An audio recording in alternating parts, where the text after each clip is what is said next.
dengan aku, Lukas Natal Pasaribu dari kelas 2I Pemasaran dengan PM 12 10 20 60. Di sini aku mau ngejelasin nih materi tentang memperbaiki kompetensi yang diajari oleh dosen pengampu Pasandi. Oke, untuk bersingkat waktu, mari kita ke videonya. Temanya adalah memperbaiki kompetensi.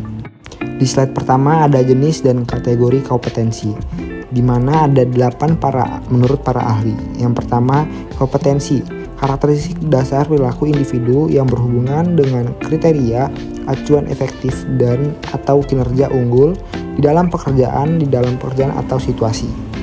Yang kedua, Michael Armstrong. Kompetensi apa saja yang orang bawa pada suatu pekerjaan dalam bentuk tipe dan tingkat perilaku yang berbeda. Ketiga, praktisi MSDM. Kompetensi dideskripsi dari karakteristik seseorang. Keempat, Margaret Dale. Kompetensi menggambarkan dasar pengetahuan dan standar kinerja yang dipersyaratkan agar berhasil menyelesaikan pekerjaan atau memegang suatu jabatan. Nah, yang keempat, kompetensi kemampuan untuk menjalankan aktivitas dalam pekerjaan. Yang kelima, kompetensi kemampuan untuk menjalankan aktivitas dalam pekerjaan atau fungsi sesuai dengan standar kerja yang diharapkan. Yang ketujuh, kompetensi karakteristik dasar personal yang menjadi faktor tertentu sukses tidaknya seseorang dan mengerjakan suatu pekerjaan atau situasi.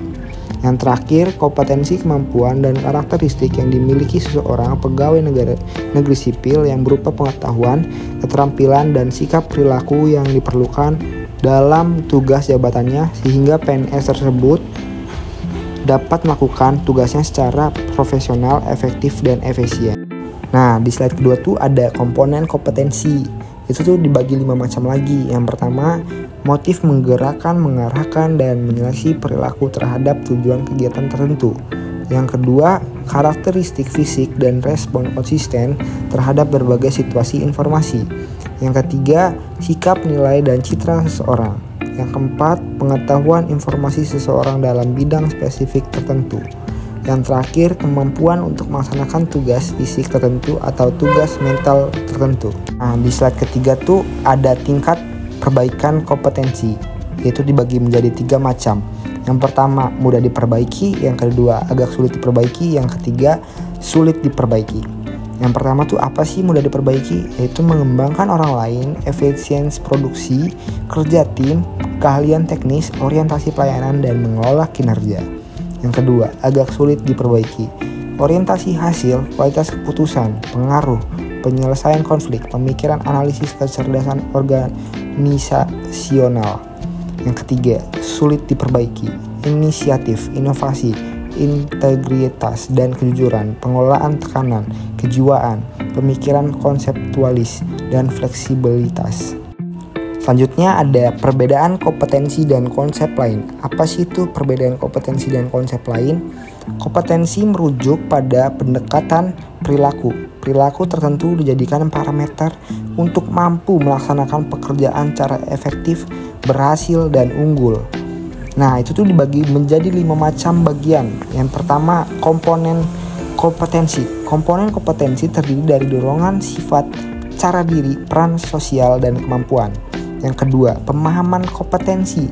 Dalam hal pemahaman kompetensi, perlu dijelaskan pengertian tentang pengetahuan, keterampilan, kemampuan, dan bakat untuk mengetahui sejauh mana perbedaan kesamaan dari konsep tersebut. Yang ketiga, pengetahuan seseorang.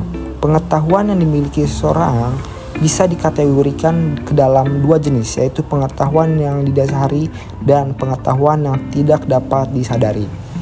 Yang keempat, keterampilan perilaku. Keterampilan perilaku yang terkait tugas bisa dikuasai melalui pelatihan dan bantuan orang lain.